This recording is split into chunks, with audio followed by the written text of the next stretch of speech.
When it comes to characterization, few shows are better than Buffy the Vampire Slayer, and when the show focuses entire episodes around this, it truly shines.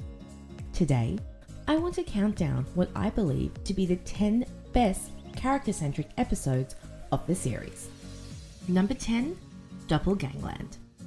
Kicking off the list is this cracker of an episode from season 3, which sees Willow confronting a dark shadow of herself in the form of Vampire Willow from the Wishverse Anyanka created. This episode is actually a lot better once one has watched the latest seasons and witnessed Willow's subsequent character development. Bored now. In the episode, Willow is restless, fed up with being reliable and responsible, and worried about how people perceive her. When offered the opportunity to cast a spell with Anya, she jumps at the chance to prove that she's not boring, excited at the prospect of casting a potentially dangerous spell, which hints at her future recklessness, giving us a glimpse of her latent thirst for power and control. Oh, it's nothing big, just a little spell I'm working on. A spell? Oh, I like the black arts. Despite her restlessness at the beginning of the episode and her assertion that she can be bad if she wants, when confronted with her vampire doppelganger, Willow is horrified. So much so that it scares her back into shyness. The extreme to which she reacts to Vampire Willow becomes very interesting in hindsight. Later in the series, when she becomes Dark Willow, a personality very close to Vampire Willow, she denigrates her persona from this period in her life. Let me tell you something about Willow. She's a loser, and she always has been. It's as if, no matter which persona she's in, Willow will never be satisfied with herself. Gangland lays the foundation for a lot of Willow's subsequent character development and offers some interesting insights into the dual nature of her personality. On top of that, it's a hilarious, well-written and well-acted episode, which gives Allison the opportunity to flex her acting muscles. The appearance of Vampire Willow in the real world makes for some fantastic comedic opportunities, such as Xander's awkward encounter with her in the Bronze, not to mention Willow's own confrontation with her dark self. Gangland is one of the best episodes of season 3, with some great foreshadowing for Willow's character development and a nice look at good versus bad within a person. It's horrible. That's me as a vampire. I'm so evil and skanky. And I think I'm kind of gay. Number 9, Storyteller. Rarely does an episode focusing on such a minor character manage to be memorable, but Storyteller somehow turns a rather flat and underdeveloped character into a nuanced and complex human, while providing clever commentary on the lies we tell ourselves in order to survive the things we have done. It's wonderful to get lost in a story, isn't it? Andrew was an odd addition to season 7. Indeed, many fans believe that Jonathan should have gotten his spot in the Scoobies, having been on the show far longer and being a much more interesting character. However, Storyteller gives Andrew a chance to develop as a character and showcases Tom Lake's acting outside of comedy. As the season's big bad closes in on Buffy and the potential slayers in her care, Andrew takes it upon himself to document the activity in the Summers house, while also hilariously retelling his background with Warren and Jonathan. In my plan, we are beltless. Andrew's lies not only provide comedy, they show the level of his denial over his past wrongdoings, and quite alarmingly reveal his lack of responsibility and refusal to acknowledge his own shortcomings. As the episode progresses, Andrew is forced to confront his past, but continues to alter events as he wishes. It's not until he's forced to face his own death that he finally comes clean about the murder of Jonathan, in what is probably Tom Lake's finest moment of the series. And I killed Jonathan. And now, you're gonna kill me. He somehow manages to evoke sympathy at his terror and despair, enough so that Buffy herself is moved, and with the final reveal of the truth, Andrew finds catharsis and unknowingly helps to close the thread of the seal. The final scene, with Andrew finally speaking openly and truthfully, is stark. No bells or whistles or any of Andrew's fancy editing or lying. With a marked change in demeanour, he confesses his sins in such a truthful way that the scene feels naked, as if we're glimpsing something incredibly private. Unable to finish or offer excuses, Andrew turns off the camera in a genuine moment of regret and remorse, closing the episode on a sober note. Number 8. family. Up until this episode, Tara McClay was a fairly underdeveloped character, mostly present in the series to be Willow's love interest. But Tara, I just know she likes Willow, and she already has one of those. Family finally reveals secrets about Tara's family and her past, bringing in a glorious callback to a small incident in Season 4 in which Tara deliberately sabotaged a demon locating spell. Ever since her first appearance, Tara exhibited signs of being raised in an abusive household. Her speech, mannerisms, and even the way she dressed were all indicators of this, and in Family, we received confirmation of this abuse, with her father and brother verbally abusing her, as well as gaslighting her into believing that she was part demon. A particularly cruel manipulation, which obviously had lasting effects on the way Tara viewed herself. You can't control what's going to happen. You have evil inside of you, and it will come out.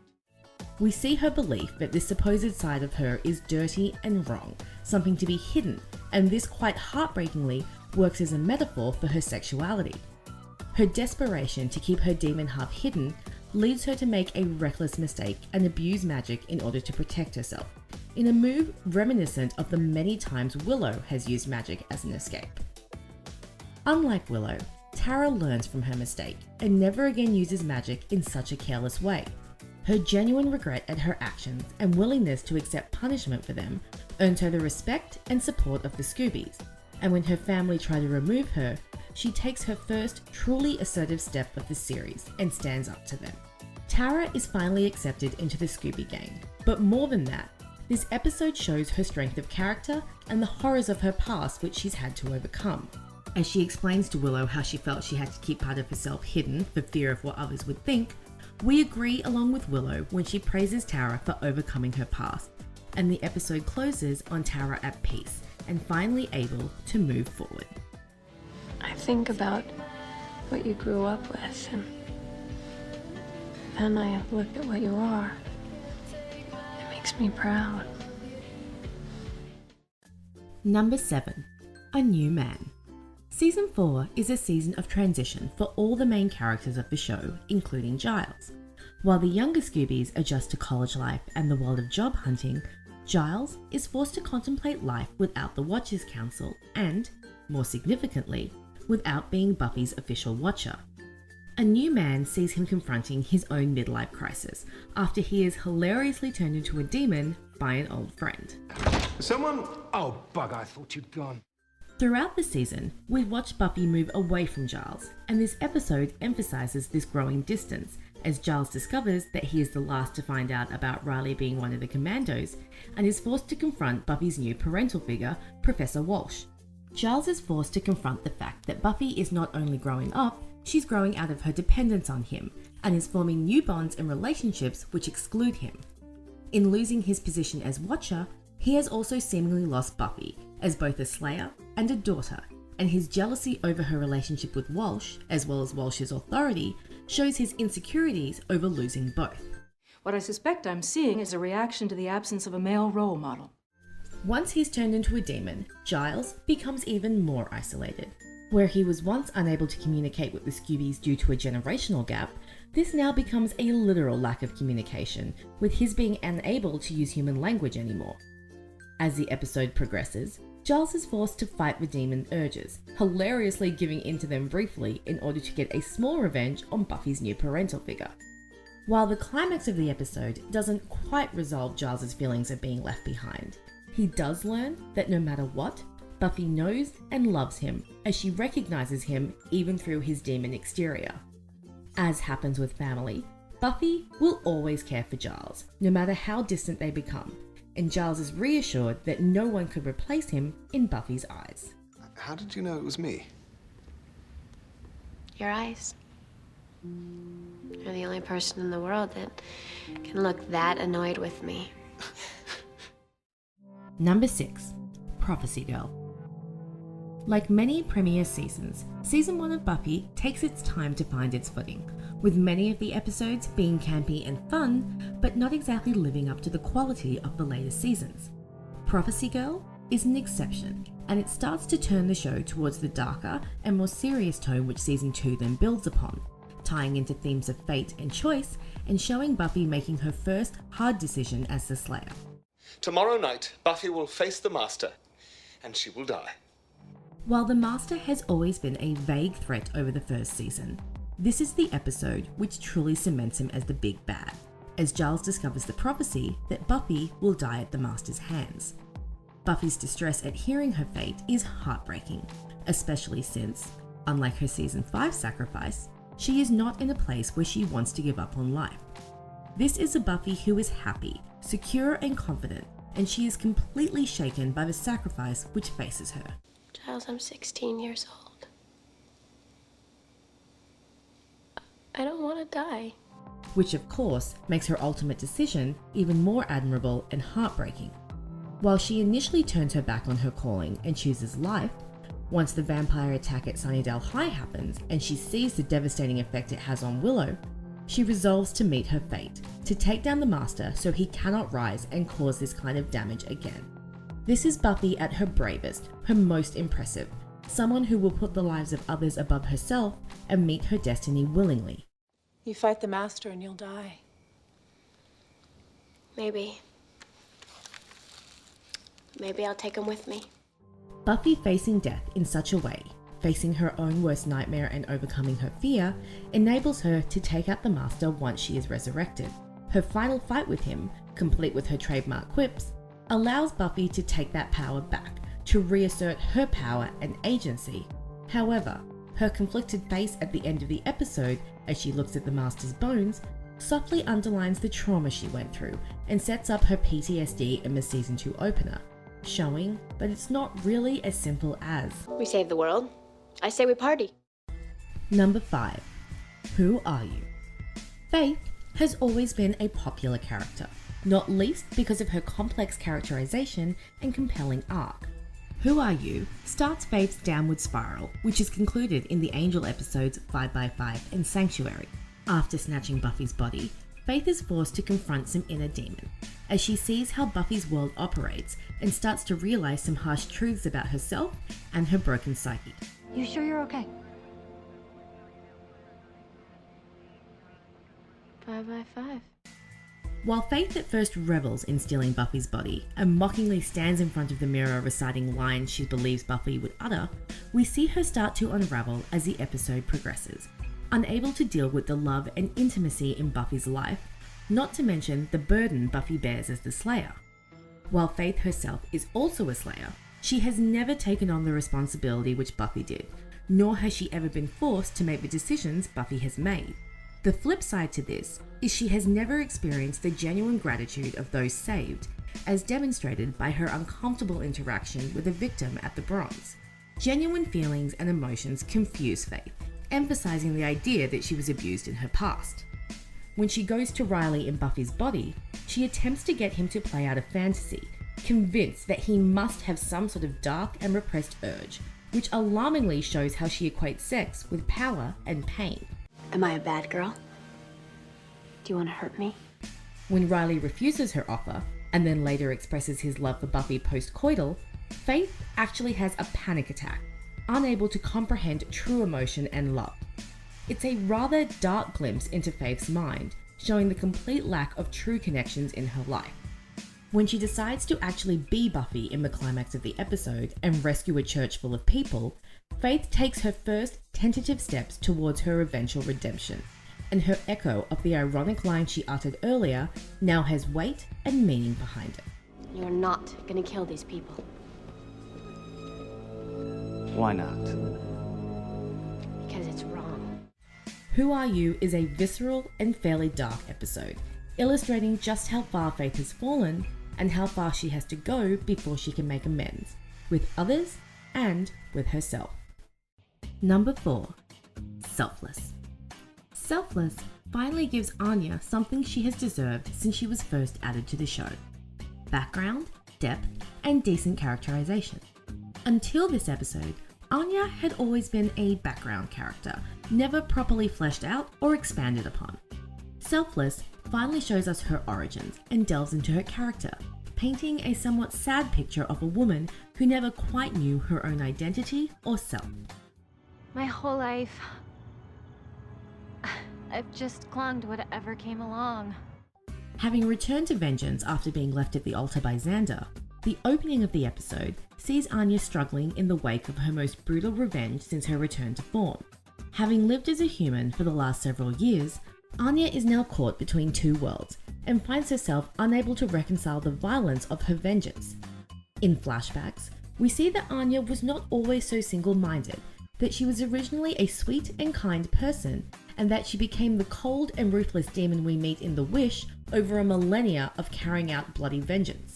Unlike vampires on the show, Anya does not seem to revel or take particular pleasure in her kills.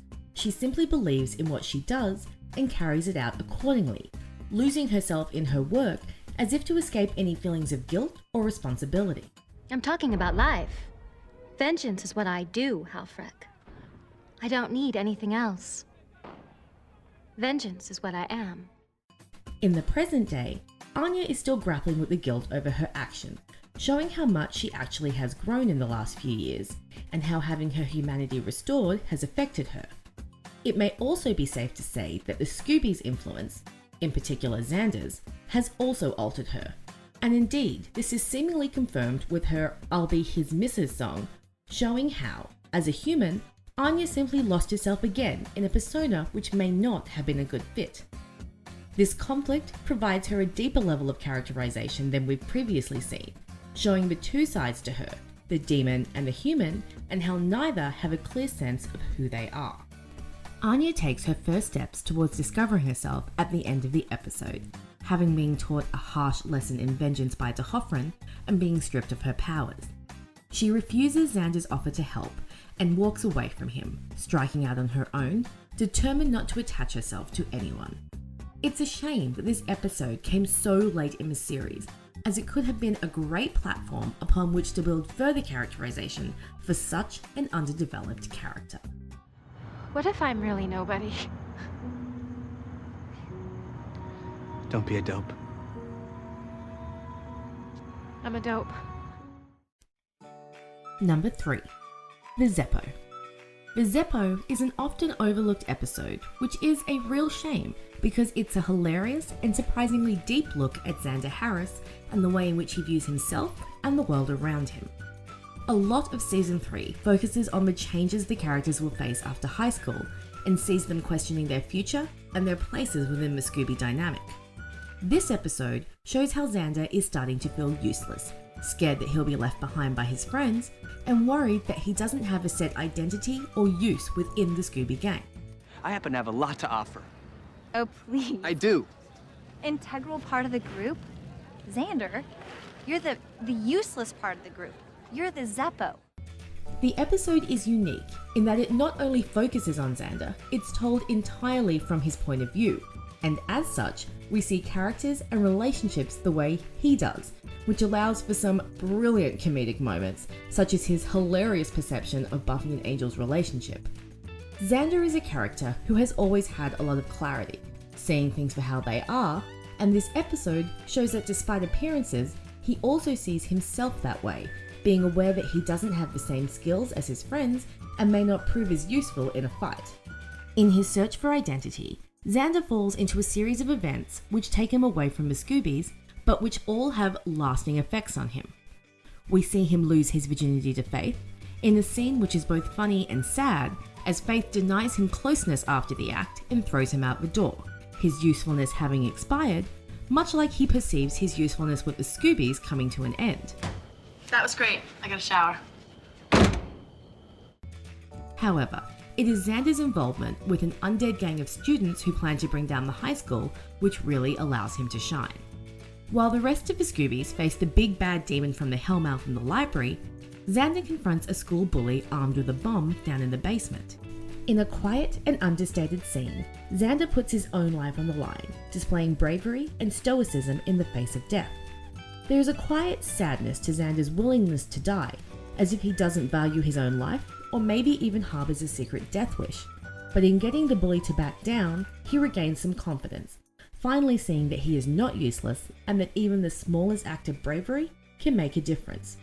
When Cordelia insults him at the end of the episode, he is able to walk away with confidence, finally on his way to being comfortable within himself. I like the quiet. Number 2. Fool for Love. Fool for Love is often listed on Buffy best episode lists, and for good reason. Few fans would argue against the brilliance of this episode, as it explores Spike's dual nature, that of a lover and of a fighter. Told in glorious flashbacks which cross over and conclude with the Angel episode Darla, Fool for Love is almost a miniature movie, a cinematic telling of Spike's past. And what can I tell you, baby? I've always been bad. Confronted with her own mortality after a vampire gets the best of her, Buffy seeks out the only living person she knows who has killed a Slayer. What she and the audience get is the story of Spike's life after being turned, and the episode beautifully shows us the two sides to Spike, the man and the monster.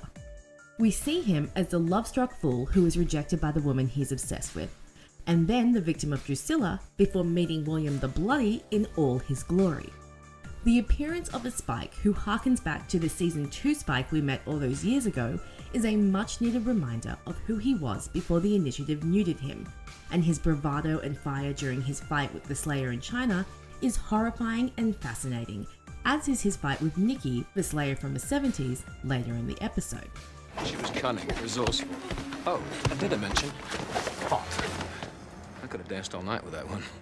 This episode gets to the heart of Spike's character and shows what truly drives him. While he claims to be Love's bitch, and indeed the episode seems to imply that he is very much driven by this, what truly drives Spike is passion. He is, and always has been, a creature of desire and fire, and it has always been that passion that fuels him, whether it be passion for a lover, for a fight, or for a kill. On a technical level, this episode is one of Buffy's best. The story moves between present and past seamlessly, with some very clever editing, in particular the scene between Spike and Nikki, which beautifully intercuts with Spike and Buffy in the present day. More than this, the episode somehow manages to present Spike as both an abhorrent and sympathetic character, showing him at his most violent and sadistic, and somehow evoking sympathy for him as Buffy rejects him, echoing Cecily's words from earlier in the episode. It would never be you.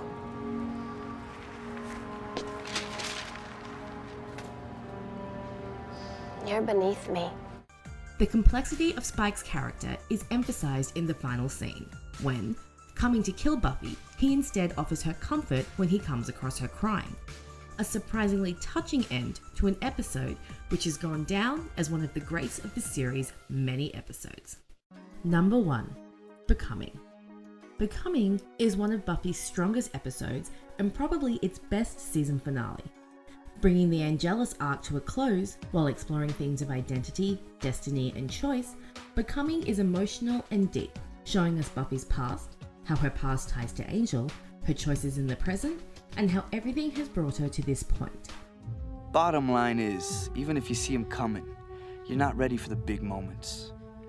No one asked for their life to change, not really, but it does.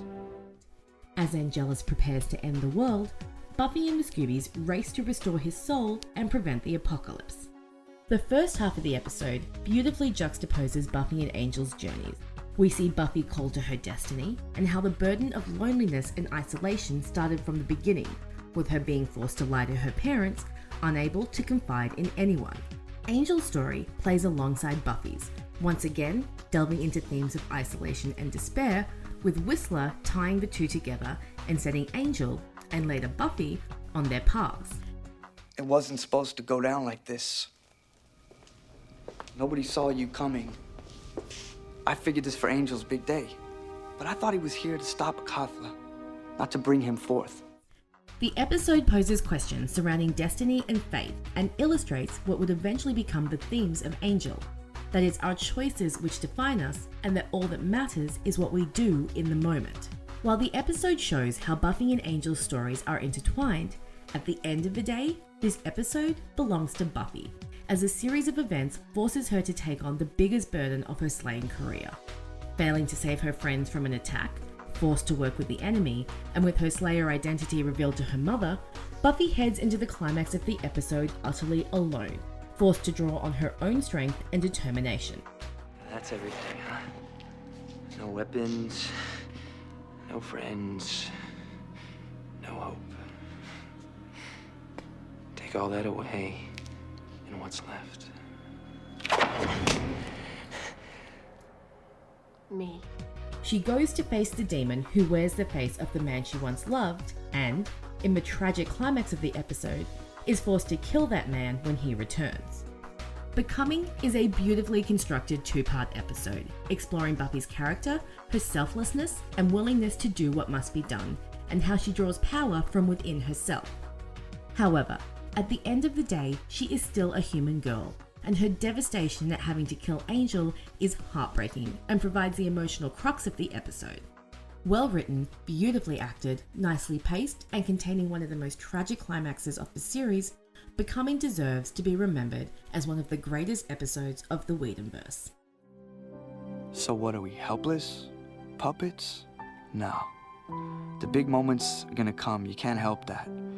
It's what you do afterwards that counts. That's when you find out who you are.